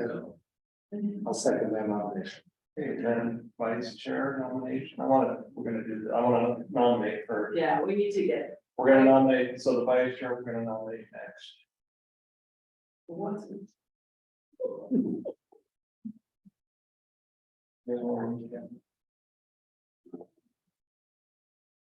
does the vice chair do? Turn your heartbeat away. And you're. Something has done. I'm the vice chair for a while and I haven't done anything. The problem is both parties sitting on the same day. And it's, Yeah. Maybe we're going to be, then we do 4. This is true. Good math. Okay, so. Second. So I want to go first on the vice chair. All those in favor of Marco as vice chair? Aye. Aye. Anyone opposed? All right, let's see. Nomination for Bill as the chair. All those in favor say aye. Aye. Anyone opposed? And Jimmy. Oh, I actually get to do something. My goodness. Is there any additional public comment? This online? Is there anyone in the room who'd like to get closing public comment today? Is there anyone on the room who'd like to get closing public comment? If you'd like to get public comment, please indicate by raising your hand using the raise hand button at the bottom of your Zoom window. Give you just a minute.